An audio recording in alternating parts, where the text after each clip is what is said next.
Welcome to Let's Face the Facts, the rewatch podcast for the classic sitcom, The Facts of Life.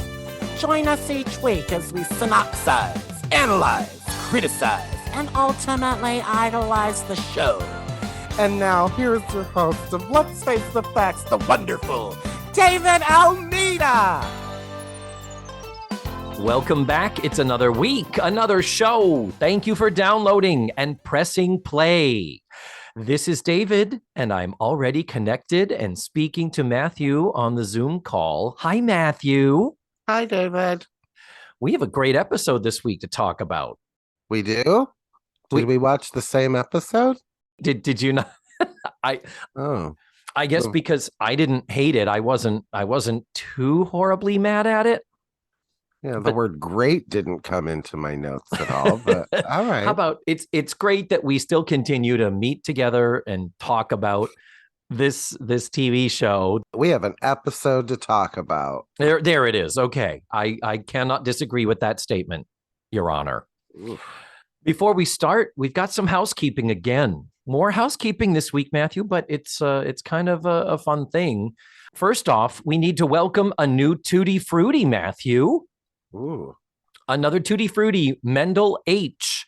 Mendel, we are so happy to have you. I believe you've already been actively commenting in social media. Your name is not unfamiliar to me. So we are thrilled that you are now part of the Patreon at the $3 a month level, which gets you the entire back catalog of TV Talkaholics, exclusive extras every single week directly to your podcatcher, and we're really thrilled. This is your official shout out, Mendel H. And we wish to welcome you to the family.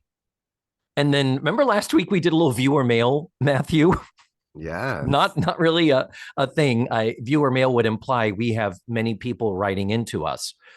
But the other thing was it was a Facebook comment that I had to share last week, and another one has happened. And I could not let this one go by. Eileen M. commented on Facebook. Remember last week we were talking about what would the spinoff show be with Joe and Blair getting married and having their respective husbands, Rick and Casey, and them living over the help center. And that's our new show. And we were trying to find the title for it, and we never really found it. Eileen M. writes, dudes, I just finished this season 9, episode 12, and was screaming the backdoor pilot name for the two married couples show, The Facts of Wife. Come on! The come on was actually in the comment. Oh, okay. So Eileen is making sure we know that we really missed that. We totally did drop the ball there. I can't believe we didn't think of that. That is a good one. Eileen goes on to comment, oh, and I love you both so much. I must to still be listening at season 9. Yikes. But yes, the new guy is a tasty treat, referring, I assume, to Scott Bryce as Rick Bonner. So thank you, Eileen. Thank you for calling us out for missing the obvious one that was right there in front of our face. That's what the show would have been called. And yes, I would have watched that spinoff. Yeah. But now let's talk about season 9, episode 13, Something in Common, which had an original air date of January 16th, 1988. The nuts and bolts are the episode was written by Michael Poryes, Poryes. This is the 5th and final episode he would write for the series. We've talked about him at length before, and the notable thing about his career is after this, he would go on to co-create both That's So Raven and Hannah Montana, meaning he is a very rich man nowadays. Yeah. And the episode was directed by John Boab. Old faithful, old reliable. There it is. So you ready to give us a synopsis, Matthew? Yeah, I'm for it. I will tell you, I had to watch the Daily Motion version because I can't find the remote for my DVD player. Oh, no. No. Do you think Judy took it and hit it or it's buried it? Probably kicked under a couch or something, but Oh. so unless I missed anything in this episode, the TV guide synopsis is Pippa needs a place to sleep. 100% correct. That is the synopsis of the episode. And I guess some other stuff happens too, but Yeah, other stuff. Like, Joe is now officially dating Rick from last week. and again, 80s sitcom. Last week they met, and now they're already to the point where they're giving gifts as a couple. Yeah, Okay. I thought that was very, very interesting. Yeah.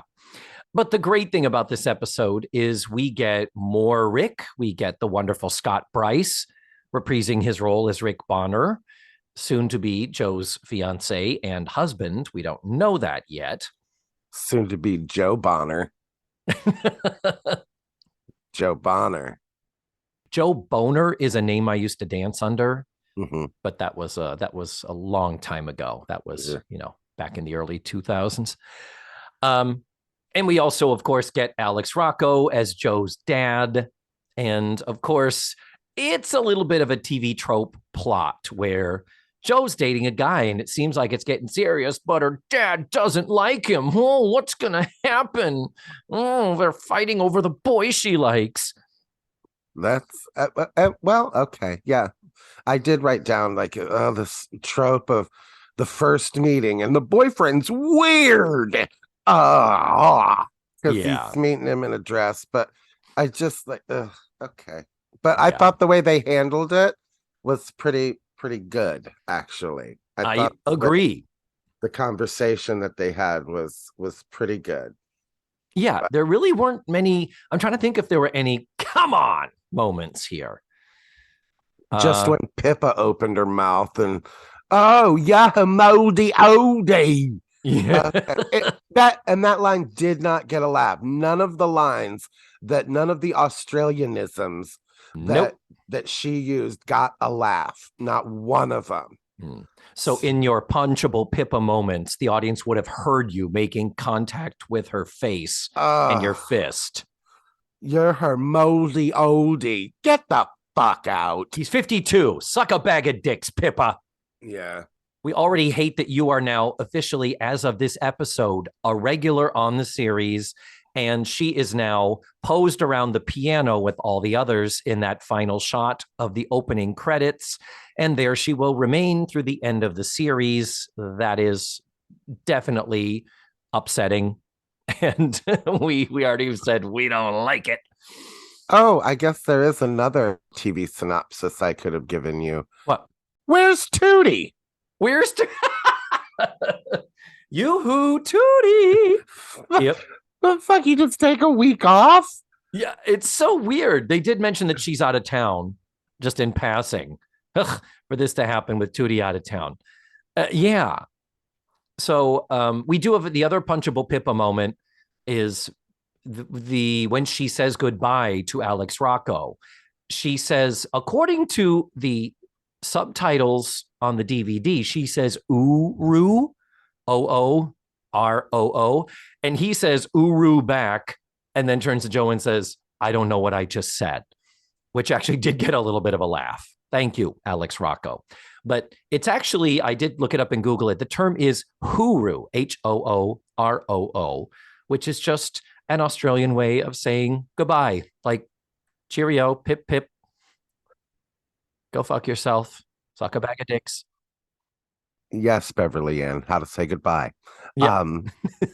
I need a couple more examples. Alex Rocco, this is his penultimate episode. This is the last time we see him before Joe's wedding. And Joe's wedding will be the final time he and Claire Malice appear as her mother. And always great when he's around. And I think their scene at the end is just, it's magnificent. It really is.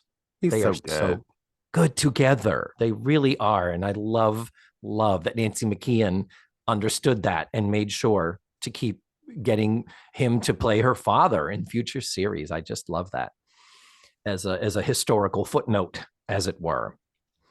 We begin with a jogging joke of Beverly Ann running into the house as though she's been jogging. Remember when jogging was the big craze in the 70s and the 80s? And I have never and will never understand running for fun. I I know I'm not an athletic person, but I just have never understood running for fun.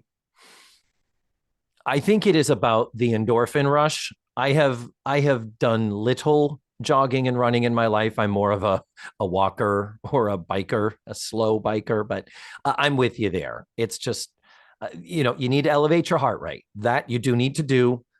And running a marathon, running 26 miles to achieve that, it's a little bit of overkill. Runners, really. Come on. You could be sitting home watching the facts of life. I can think of several ways to raise my heart rate that do not include running. Yeah. Yes. Watching the news. Oh, That'll do it. That's true. Yeah.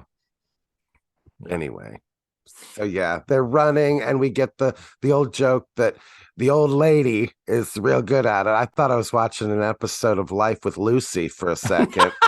The way Beverly Ann came running in and continuing to run around the living room. And Natalie, like she's on an iron lung walking in. And we've done this joke before. Remember back in the episode called Running, back in season 1, so 8 years ago, which is freaky. We already did that joke where Mrs. Garrett comes running in, and then the girls follow, and Tootie is holding up Natalie, who's dying. And anyway, It's like we've kind of done this joke before. The only real payoff we get is that when Beverly Ann goes to move the sheets off the couch, she doesn't realize Pippa's still in them, sleeping. So she throws her on the floor. And then Andy comes in, and Andy is panting terribly. And as Pippa walks by him, she says, "Oh, come on, Andy, you've seen a girl in a nightgown. Cut it out." That was because see, here's the thing. This is the mind fuck I'm having. Because Sherry Kren is so good and likable and appropriate, but I just hate the character so much. Like every scene she has, like the reaction she has when Beverly Ann pulls her off the couch is brilliant. This line just in passing as she says it to Andy is great. The whole girl talk, yeah, girl talk, that was great. I just don't know what it is. There's just too many girls. You're not one of my girls. I don't know, but she's again. This episode proves that she's great at what she's doing. She was given an impossible task. True. Yeah. So true. So, and that leads to nothing. The only thing you might say is this might relate to this cake situation, which is coming down the pike. We'll burn that bridge when we get to it. But the jogging there is nothing to it. It doesn't really relate to anything else in the episode. Now, beginning the actual plot, the A story is Jo is going to a party with Rick, and she is asking Blair to cover for her because she has this party. And of course, Jo's dad is coming to town the next day because it's his birthday. And so, can you cover my shift at the store at Over Our Heads? And Blair is like, no, in case you didn't notice, I'm in law school now and I'm busy. And they do say, all the times for Tootie to be out of town trying to cover. And they ask Beverly Ann, and Beverly Ann is like, no, I cover for you way too much. And they're like, well, what else do you have going on? And she's kind of like, okay, so maybe I don't have a life, but okay, fine. Yeah, wow. Over Our Heads is suddenly very important out of the blue, isn't it? They are very worried about covering their shifts at Over Our Heads this week. Yeah. Didn't worry about going out to Richard Mall's house for a full week. No. How many times have we said, who is minding the store? How many times?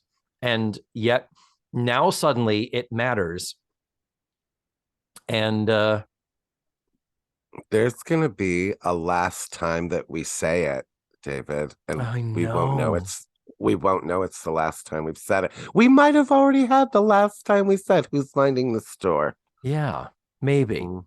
Considering Tootie is not in this episode, and we actually have buried the lead here. What we're leading up to is, we should have said at the beginning of all this, This is the episode, the dreaded episode, where they say, let's close the store. So as of this episode, after this going forward, there is no more Over Our Heads, meaning we have already seen Tootie in the store for the last time, and we didn't know. Is this the last time we see it? Yeah. Isn't it? I don't know. I'm pretty sure. Oh God, now you have me questioning myself, and I never do that. I can't remember every episode from season 9, so I don't know if they pop back in again, like next week or the week after. So I don't know. No, I'm pretty sure they don't. I guess I have to add a little addendum. This is the last time we see Over Our Heads, unless I'm wrong and we do see it in the future. But I'm pretty sure we do not. That once they get this off their plate to worry about, and maybe someone in the writer's room was saying, who's minding the store? Will you shut up? Fine, we're going to close the store. And this little dickwad can quit asking us. 19-year-old David Almeida, shut your fucking annoying pie hole. David, there's so many layers to this episode. Joe has to dress like a man. What? What? And thank God they at least had the sense of humor and the foresight to make a joke of it when she's saying to Blair, look, I need you to cover this shift because we're going to a gender swap party and I have to figure out what I'm going to wear. Rick is going to wear women's clothes and I'm going to wear men's clothes. And Blair, Lisa Welcho, perfectly just does an up and down, looking at her outfit like, and that's different. How? And then she comes down in a men's suit. Like that was clearly cut for a woman. Yeah. Like, put her in a men's jacket, Diana. Yeah, that is so weird. Everything else she has worn has been so boxy and all that. It is very weird that this was a better tailored outfit than most of the other stuff we've seen her wear. Not because it is designed badly, because that's what the style was. So yeah, that was a bit of a question mark. But yeah.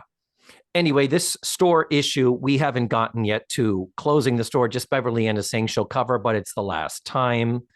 Then we have the next scene where they're getting ready for the party. Rick has shown up and it goes up into the other room. Does Rick go up into Beverly Ann's room to change?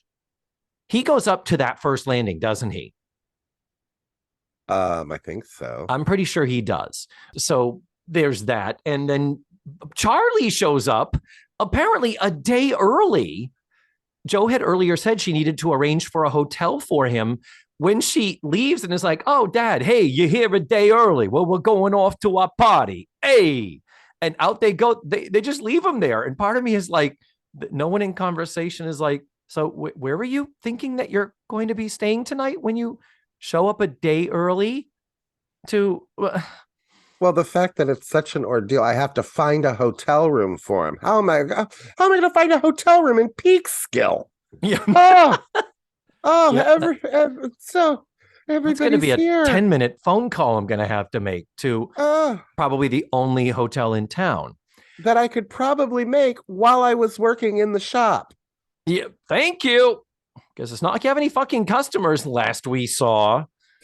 Other point of interest, this is a curiosity. When we were talking about Scott Bryce last week, I mentioned that he was on another podcast where he talked at length about this and many other things. The host of that did ask him about the dress when Rick comes flouncing down the stairs in this almost looks like a figure skater's type of an outfit with the flowy things. He says that costume was actually a costume made for Carol Burnett. Carol Burnett is a very slender woman. Carol Burnett was tiny. So the idea that any outfit on him would also have been something built for her, I'm not so sure. But what I will say is it is sequined and flowing. I would bet money Diana got this from the warehouse where all the other Mackie stuff is that she frequently borrowed for the show because she had access to it. So I don't doubt for 1 second that this is a Bob Mackie.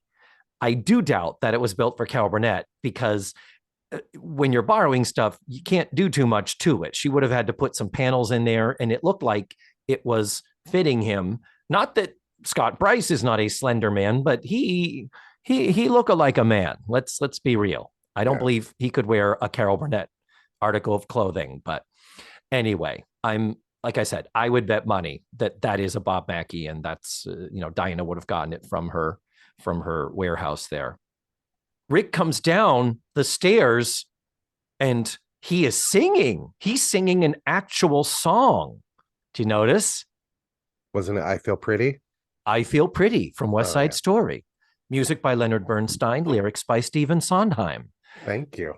Well, now we know why last week they sang for He's a Jolly Good Fellow for Rick's birthday, and we know why the week before in Golden Oldies we were listening to Be It Ever So Humble, There's No Place Like Home. We just had 2 weeks where there were public domain songs for which they did not have to pay a single dime. And clearly this is why. They were saving their pennies so they could afford to have him flounce down the stairs going, I feel pretty, oh so pretty. And he stops just short of, I feel pretty and witty, and the next word would be what, Matthew? Right. Well, in the movie, because they said it a little bit earlier in the day, she sings, I'm pretty and witty and gay, and I pity any girl who isn't me today, versus bright, which rhymes with tonight. Because I Feel Pretty happens later in the narrative, in the stage version. They move it to earlier in the evening. So that's why they had to change it from night to day. But yeah, pretty, witty, and doesn't say gay. We stop at that. But that's what we're all thinking because it's a dude in a dress. So clearly he's a little... But Joe explains the situation with the party and why they are all dressed, why they are both dressed opposite gender, blah, blah, blah. But in the course of getting to know each other in introductions, she says Rick plays piano. And we find out something we've never known before is that Charlie used to play the saxophone. And this is something that normally would drive me crazy. But to be honest, this is not something that ever would have come up before. And according to Charlie, he gave it up a long time ago. So I was not as mad at this as you might think I would be. I wasn't as mad at that as I was that we're all forgetting Joe plays the piano. Exactly. That has not come up at all. That is something Joe and Rick have in common. I actually had forgotten that myself till you just said it. Truly, Matthew. So Joe and her dad never played together.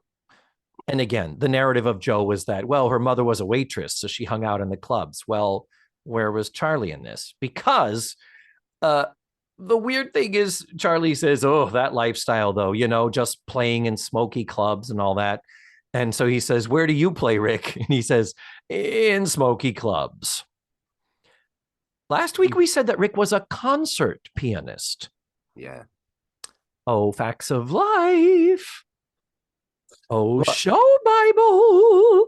I think I took that as he is like last week. He was like, oh, I quit my job as a concert pianist. So now I think he's doing like gigs in smoky rooms. Working his way back up the ranks. Sure. I think he's just taking some gigs for some money. Yeah. So then we have that weird moment where they just like say, oh, you're here a day early. Bye. There is a cut here. There's a cut scene, Matthew, that if you watch the Daily Motion version, you missed it. It's an over our head scene. So there's a whole other over our heads little thing that cut. And so one good thing is when they go out the door, the scene goes to the birthday party in the Daily Motion version. Yeah. In this, they leave and Charlie is left there. And he turns, and I didn't realize Blair is sitting at the table, at the dining room table with the book or studying. So they didn't leave him alone. So he turns and he says, can you believe that? Is that Rick guy good or whatever? And she says, I don't know. I don't think I can sign off on it. Leaving the house in that dress without a bra. Ha ha! Something to that effect. But then the over our head scene has Natalie at the counter behind the register, answering the phone saying, over our heads, the store that has everything. Oh, no, we don't have that. Oh, sorry, we're all out of those. No, we don't have those either. No, we're not going to rethink our catchphrase. Goodbye. Click. Was that ever their catchphrase? No, but it does beg the question if you're all out of this stuff because no one was minding the store. Well, as we will learn in the following scene. So this is planting the seeds. Technically, if the comedy rule of threes, the three bits that create this B story is number one, first scene, them trying to cover the shifts, and Beverly Ann saying this is happening a lot more lately. And then this is the number two. And then number three is the upcoming scene where they really are finding that they're out of stuff. But yeah, Joe and her dad come in. They say hi to Natalie. Rick can't join them for a birthday lunch because he's playing at the Hudson Grill. Never heard of this Hudson Grill place before. Beverly Ann asks Charlie what kind of cake he wants because she doesn't want to do the simple and traditional chocolate. I thought I would offer you some interesting alternatives. Mango, kiwi, or kumquat. And they all look at each other in unison. They say, chocolate. Once again, listeners, you are welcome for my spot-on Cloris Leachman as Beverly Ann impression. And yes, I'm aware it sounds an awful lot like me. Natalie is like, oh, by the way, I have to write a paper. Beverly Ann, can you cover my shift? I wanted Beverly Ann to say, bitch, you know I'm going to bake a cake. You just heard me negotiating. What the fuck? But anyway, Beverly Ann does agree to stay there a little bit. The phone rings and she answers and says, hello, over our heads. Our store hours? I'm always here. Boom. End of it. That's like a 2-minute scene that is cut for syndication. All the other cuts are little itty bitty nips and tucks that really aren't consequential. Then we go to the birthday party. What a big to-do. So many people there now that we have Pippa, now that we have Rick, even without Tootie there. It is Charlie's 52nd birthday. The big deal of, oh, he's well beyond half a century. How old do you think Alex Rocco actually is in this scene? Oh, God, it's probably something like 38. No. He's probably 35. What is he? This is going to hurt my feelings, isn't it? He actually is 52. They're not lying for once. Thank God. An actor is playing their actual age. That's a rough 52, I think. I think I would, if they had said 60, I would have been like, yeah. It's an 88-52. Unlike the 2022 54 that you see on your Zoom screen before you. Exactly. Without a line or a sag or anything, because I turned that filter on to take those away. My filter is Navajo blanket. So then we get another Beverly Annism. They cut into the cake and she says, well, this cake that I baked is 100% natural. No flour, no butter, and no chocolate. I can't believe she didn't say sugar. Even in the 80s, we knew sugar was the enemy. I can't believe she didn't say there was no sugar in it. She didn't? No, she said no flour, no butter, no chocolate. So they're like, well, then what is in the cake? Barley water, carob, and tofu. See, I'm fucking out. Yeah. I'm sorry. Come on. Really? I'm sorry. I've got a friend who's a baker and like she's trying new things, and I get it. Try new things. She made she made chocolate frosting with sweet potatoes. I could see that. It wasn't terrible, but it's not fucking chocolate. No, I agree. I'm sorry. It's like all these, like I did that whole 30 diet, and it's like, well, you can use to sweeten things up medjool dates. Oh, yeah. I'll just run out and grab some medjool dates. At any medjool date store. It's all these ridiculous things, like substitutes for stuff that I'm like, what? Ugh, just give me a piece of cake. I agree. I am so there. It's a birthday. You're splurging. Why? If you're going to bake a cake, make that thing. But yeah, we know, friend of the podcast, Laura Hodis is a big baker. We talked baking a lot when she was on the show, and she is mostly keto these days. And so she's constantly posting pictures on her Instagram of these keto desserts that she bakes. And they look, and I've had them. She's brought them into work, and I've enjoyed them. They're lovely. They ain't butter and sugar and flour and all the good stuff, but they're fine. They're fine. But when you think of it, this kind of was like, health food stuff kind of started to gain traction in the 70s. But in the 80s, with the Let's Get Physical, the diet industry, the exercise industry, the Thigh Master, and that the GNC stores, this is kind of when it was really hitting. When ice cream, suddenly you were seeing more frozen yogurt. Like it's better for you in some weird way. So this, I look at this as being very of its time, but it's also a come on moment, because Beverly Ann's already supposed to be a terrible cook and a bad baker. So why would you then say, well, let's have her be a bad baker with awful ingredients nobody wants to eat for a party, not as an experiment of, I thought I'd try to make this, see what you think of it. Is it any good? But for a showpiece. Yeah. Barley water, carob, and tofu. Just no. The fuck out of here with that, Beverly Ann. Then Joe and Rick give Charlie their gift from him, and it's a saxophone. It's from us. Yeah. You're wondering, is it a little bit like Joe? It's from Joe, it's from me, but I'll say it's from us. That way it'll kind of, get you in good with the old man. But she says he found it at a secondhand store. So he found it. Oh, she did. You're right. Huh. Well, anyhow, Charlie is like, you shouldn't have done this. And they're like, oh, no, it's nothing. We thought you'd be like, no, you shouldn't have done this. Jesus Christ, dude. I don't play anymore. Why would you waste your money on something I can't use? Well, excuse the fuck out of me. Who does that? Again, sitcom trope, I think. But sitcoms. Like Blair, when she comes down to the Alice in Wonderland party that they thought she wanted. What the fuck are you all doing here? Yeah, this is not what I want, you stupid cunts. It's like, Blair? One always has the choice to be gracious. One always has the choice. You say thank you. Exactly. They gave you a saxophone, dude. Yeah. And they could have kind of soft pedaled this a little in the writing. This is a rewrite that I will send back in the time machine. It could be take it out, Dad, play it. And him be like, no, I don't want to. It's like, wow, we want to hear you. Yay, Charlie, come on. And have him say, guys, really, I don't want to. I don't play anymore, and I'd appreciate it if we just dropped it. Let's get on with the rest of the party, kind of a thing, where he can be a little pointedly avoidant, but not a fucking dick about it. Good Lord, Charlie. Jeez. So Rick leaves, and again, now continuing the sitcom trope, Rick leaves visually and obviously a little bit offended by this.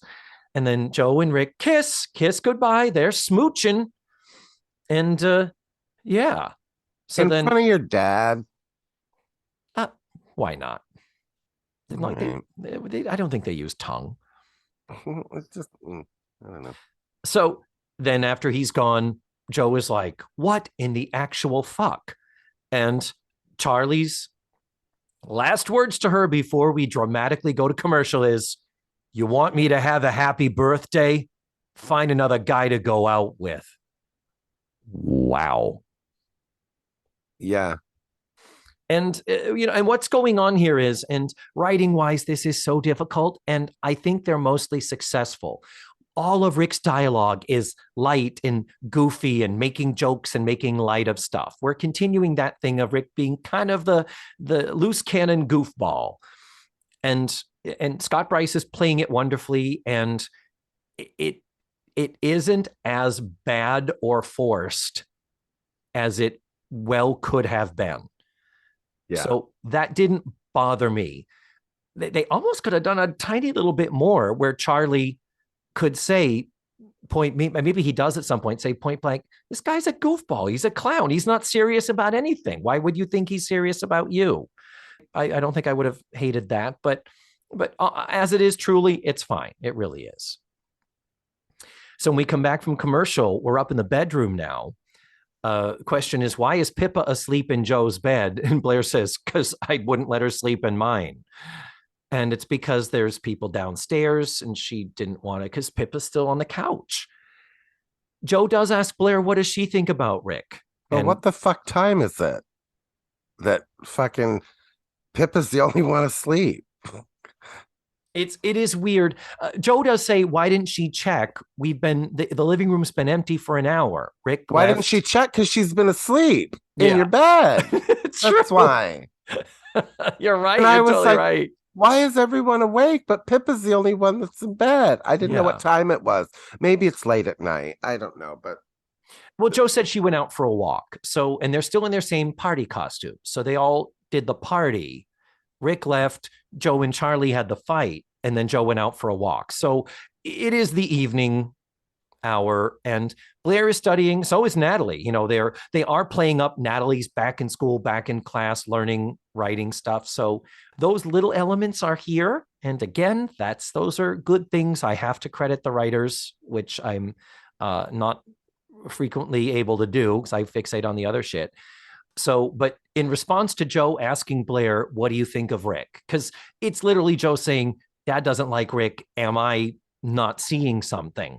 And Blair's response is, you're a social worker. He's a nutcase. It's perfect. And then Pippa wakes up while Natalie comes out of their little interior bedroom, which again, I forget. Have we seen the inside of that bedroom? I know they show it I think they show it twice. And I know one of the times is in the first time. I think we have seen it only once before. Jesus, how many sets do they have on this stage? Thank you. That's why we got to get rid of this over our heads. It's cramping our style. And it probably takes for fucking ever to set up and break down. And as Diana said, they joked, it's like they have the same merchandise on the shelves that they've had for 2 years. They haven't technically sold anything if you go by visuals. But then we have the bit of Pippa waking up and being sad that she's missing all the girl talk. And they're just like, well, go away. No one wants you here. I don't know. I'm paraphrasing. But anyway, end of the scene. It's just Joe is questioning Rick. Because they've been seeing each other for a whole week. They got to figure out how fucking serious they're going to be, Yeah, it's been. I just feel like Joe didn't really get the support she deserved from her friends. Like, come on, Blair. She's obviously got a real thing going on here. Give her something. Give her a little Blair. Give her some of Blair's superpower, where Blair can suddenly be very honest and direct with Joe. Mm-hmm. I wanted that a little bit. Not you're a social worker. He's a nutcase. Ha ha. Okay. Aha. But I'm serious here. My dad doesn't like the guy that I'm in love with. Yeah. And we've seen my dad 5 times in the past 8 years. So he's clearly a very big part of my life. I don't know. I'm right now looking at the script. I don't think at any point Joe tells them that the dad doesn't like him. Yeah, I just looked back at the transcript of the scene. One reason I think that she doesn't get the support is she doesn't technically tell them Dad doesn't like Rick. She's saying, I'm just trying to get an objective opinion. I'm just wondering. And there's the whole thing of, well, why are you suddenly taking interest in what other people think and what we think about you and Rick and all that? And the joke is Pippa interrupting, going, what is this girl talk? And the scene ends with them going, in the morning, Pippa, like, go fuck yourself and quit bothering us. Yeah. But she technically doesn't tell them, and she should.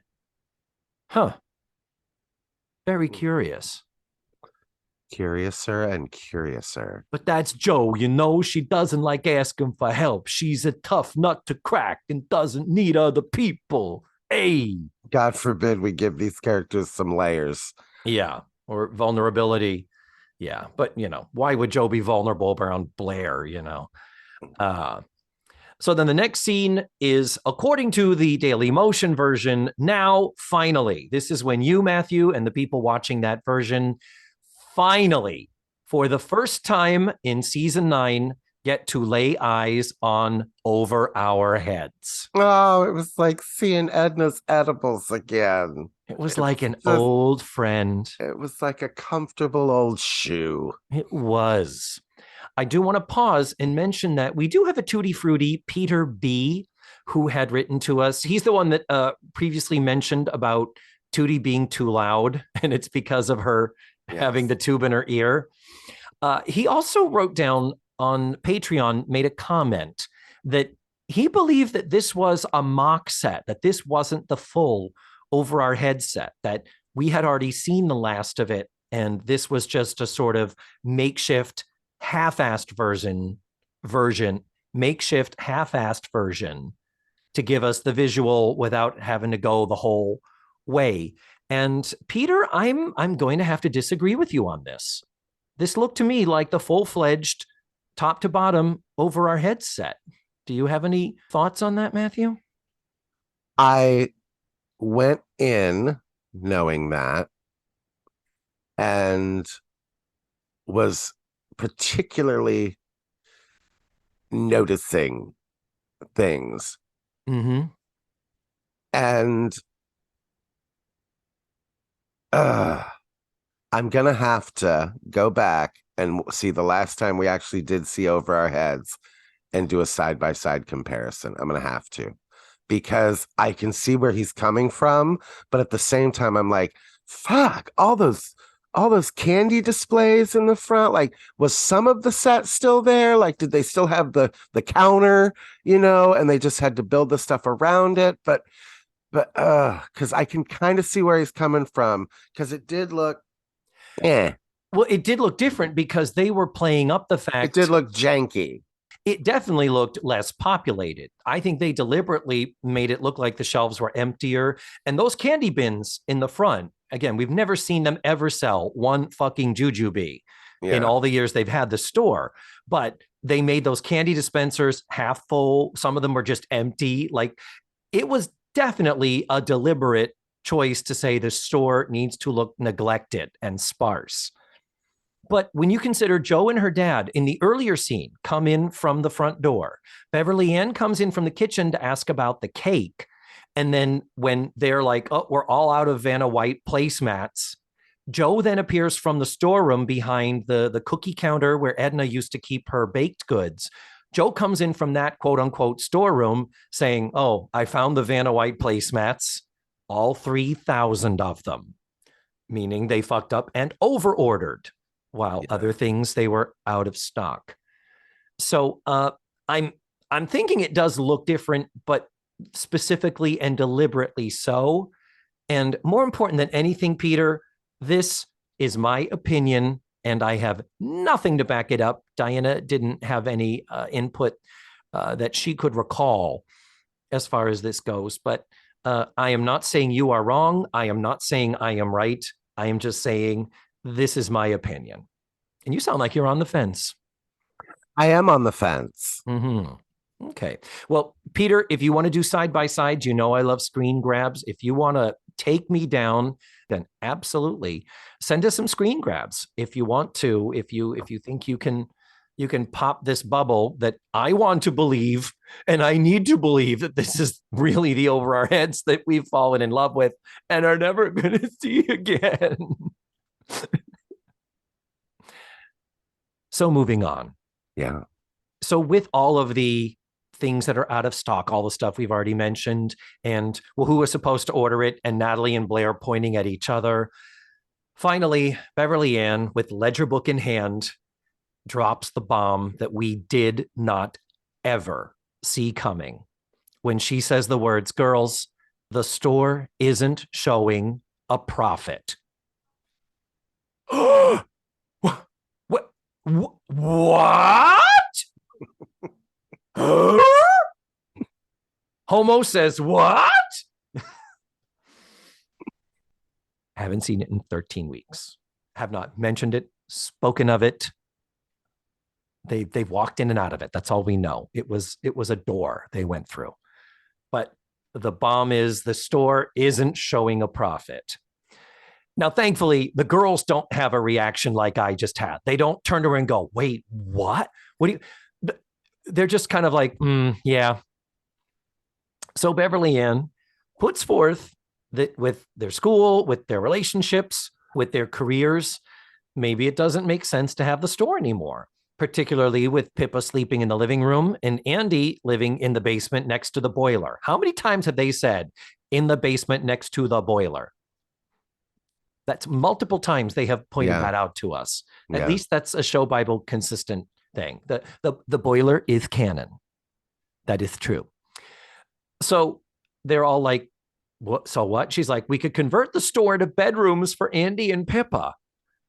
A storefront with a display window, a commercial. How would you? You're gonna have to, you're gonna have to just tear that part of the house off and completely build something brand. I don't know how they were gonna do that. And also, I'm like, so now this house has 5 bedrooms. Let's not forget Raymond, who owns the building. When he has to sell this place, he's like, here's a house with 5 bedrooms. Yeah. And 2 and 1 other room. Yeah. And a storefront that's not a store anymore. 5 bedrooms, right? Pippa, Andy, Beverly Ann, the girls, and the inside girls. And the inside girls. So 5 fucking bedrooms in that house. I agree with you. And my thing is that any property can be reconfigured to be anything else. You can put apartments in a, factory loft and all that. That's been done since the beginning of time. But the fact that this is clearly a storefront, here's a dumb thing. This has got to be a standalone building. But it also is on Main Street, or that's right, Adna's Edibles on High Street. So this has to be in somewhat of a commercial area. We know they're across the street from the hardware store. The hardware store. And there's also a bakery. Remember, we're like, so why is Edna's Edibles across from a bakery? And the couple of exterior shots we've seen, it's been a porch-looking thing, like it's almost like a strip of shops that are connected. This is, I know it's not like the show to be non-specific about details like this, but it is very odd. I think in places like Bangor, Maine, there are parts of the town that have shops like this that are in the front of someone's house. Yeah. And that is in the commercial area. Yeah. Well, like on New Smyrna Beach, there's Flagler Avenue. There were cute little shops and restaurants. Some of them are new buildings. Some of them are strips. Some of them are just little houses where there's a shop in the front and someone probably lives upstairs. So I still feel like the exteriors that we have seen have been misleading. Oh, completely. 100%. So, but at this point, we still have to say, okay, fine. So we have this house. It's a standalone house. It is clearly in some type of a retail area where there's foot traffic. There's people who walk by the front. And now you're just going to, take out the glass windows and board them up? It is so bizarre to me. So weird. Not to mention, not that this has been a concern of anybody's up till now, but what was the financial situation? I thought this was all their job. I thought this was what was justifying them living here in this house. They're paying rent to Raymond to live and have a store there. The idea was, at the very least, you assume the store was offsetting the basic living expenses. It's not turning a profit, David. Yeah, it's not. I don't know, man. Guys, I've been through the books 3 times, and I cannot find where we've sold anything in the last 13 weeks. Man, just it's upsetting. So we can mourn this. They do smartly say, well, we need to talk to Tootie and we need to talk to Mrs. Garrett. So Edna is planning to make a phone call. And then in a later scene, Pippa and Andy are planning out how they want the whole thing laid out. Jokes being, I want a fireplace here and a beam ceiling and a hot tub over there. Of course, Andy wants a hot tub. So we can have Hugh Hefner over and the Playboy bunnies, and he can be, doing coke off of their tits and stuff. But horny little Andy. He's 14. He's 14. The horniest 14-year-old on television. On television, but not the horniest 14-year-old in existence. No, not at all. I mean, yeah, when I was 14, I wanted the hot tub and the Playboy bunnies and the coke. Who didn't? So then Rick shows up and they are supposed to go to a seminar. He and Joe have a fight because Joe is suddenly being bitchy toward him. Unfounded. It's just Joe because she's having doubts. She's in a bad mood and doesn't know where her mind is. And we get a cringe line out of Rick. Hopefully it's the last one. Are you know where I'm headed with this? No. She's basically says, you want to just go and spend your money. We're supposed to go to the seminar. And I needed to go to this because it's for my work. And if you didn't want to go, I wish you'd have told me because I would have just gone on my own. And he was like, whoa. And then she gets into, you're just always all about fun and never buckling down. And he says, so is this you talking or is this word for word what your dad said to you? And of course, that doesn't go well. And she's like, it's not my dad. Bada, bada, boom. And his response to this is, look, this is me and I like me. And up until this weekend, you liked me too. But something's changed around here and it ain't the Rickster. And out he goes. The Rickster. I didn't know that's where you were going, but I do have written down in all caps, the Rickster. Really? Wow. That is grounds for breaking up right then and there. She should have said, and he will never set foot through that door ever again. Yeah. For referring to himself in the third person as the Rickster. Yeah. Even in 1988. Nope. No. Deal breaker. We're done. Yeah. It's over. Dad, you were so right. We're over. Come on over. Let's have some good birthday cake. End of episode. And I think no matter who you're friends with, if they all gathered around and said, so what happened? Did you just decide you couldn't deal with the piano playing? And she'd be like, no, he referred to himself as the Rickster.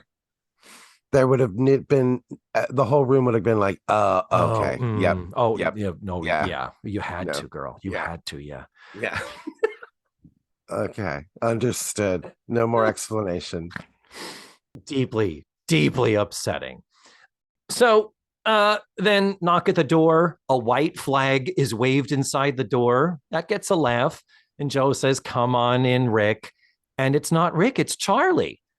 Charlie has brought her flowers and is somewhat apologizing. It sounds like he's like, I'm sorry we fought, but he still feels the same way. And back to the sitcom trope, but somehow Alex Rocco and Nancy McKeon elevate this material and make it better and believable, where he says, Rick reminds me of me when I was younger and I was convinced I was going to make it and I didn't. And I don't want to see you end up with somebody in a situation where basically he's setting himself up to fail and then he won't be able to be a supportive partner to you, blah, blah, blah. I'm doing a lot of enhancing here, but it's the thing of, I don't want you by extension of him making the wrong choices that I made, which is what every parent does. So at the end, the thing that sort of breaks the tension is he says, look at me, I'm 52 years old. And what do I have to show for my life? And Nancy McKeon kind of drops her head and he realizes what he's just said. And then he says, okay, wow. Come to think of it, I didn't do too bad, did I? So then there are I love yous. Now that this sort of bearing of the soul has happened, Rick comes back in a suit and tie saying he's going to get a real job in a corporate thing because apparently it's worth it to him. This does actually speak well of Rick. But thankfully, in response to Rick saying, am I a nice young man now or what? Charlie says, take off that ridiculous tie. And then he takes the saxophone and he fake plays the saxophone as Rick goes over to the piano and fake plays the piano and they jam and the credits roll. Yeah. Everything is okay now. And he is magnificent. Oh, concert ready. Hasn't touched the instrument in 30 years. Hasn't touched it in 30 years. But I did like the way Alex Rocco treated the saxophone. How he licked the reed. I noticed that too. He wet the mouthpiece. And I thought for a second he was actually going to play it and be good. But that didn't happen. And honestly, the faking was not terrible. And smartly, they didn't linger on that shot too long. We got a very quick cutaway to Nancy McKeon enjoying their performance, and then a wide shot where we can't really see. Well, we are at the end, not the end of an episode, Matthew. We're at the end of an era, the end of Over Our Heads. Yeah.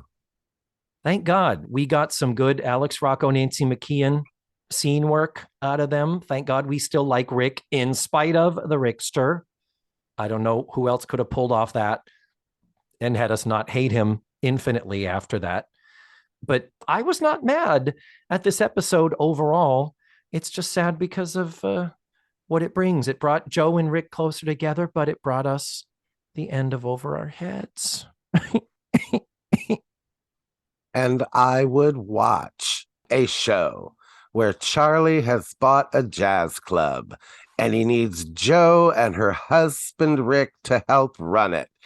And Rick plays the piano. The father and the son-in-law have nothing in common, but everything in common. Because the one thing they have in common is their love for Joe. And she's a cocktail waitress. So it's like she's frustrated because she's become her mother. And Matthew, holy shit, this is brilliant. I would watch a show called Charlie's Place, starring the wonderful Alex Rocco and Joe Polnicek. Charlie's Place. That is amazing. This, yes. And on the menu would be Beverly Ann's barley water carob tofu cake. No? Okay. Well, I mean... That is brilliant, though. I'm with you. I would totally watch that. A sitcom, a weekly sitcom where you got Alex Rocco and Nancy McKeon. Fuck to the yes.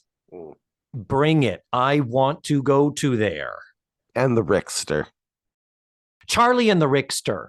That's a little bit more of a catchy title, isn't it? Yeah.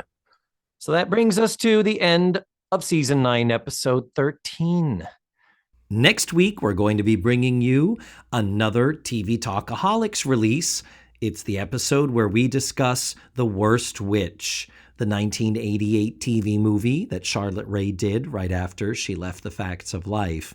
That is available on YouTube, and I will post a link to that in the show notes and on this episode's webpage. And then, after that, the following week, we will return to Season 9 of The Facts of Life and discuss Season 9, Episode 14, called Peak Skill Law, which will be the return of Blair's law professor with whom she did not have an affair, but his wife accused her nonetheless. That is all for this week.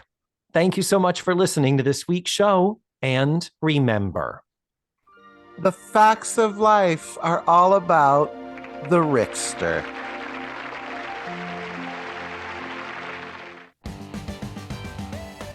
Let's Face the Facts was created, produced, written, hosted, and edited by the wonderful David Almeida. Our theme song was beautifully arranged and recorded by Ned Wilkinson. Please visit FaceTheFactsPod.com for supplemental photos and videos. links to social media, and ways that you can support the show. And don't forget to subscribe, rate, and review. This is Matthew Arder saying tune in again next week for another thrilling episode of Let's Face the Facts.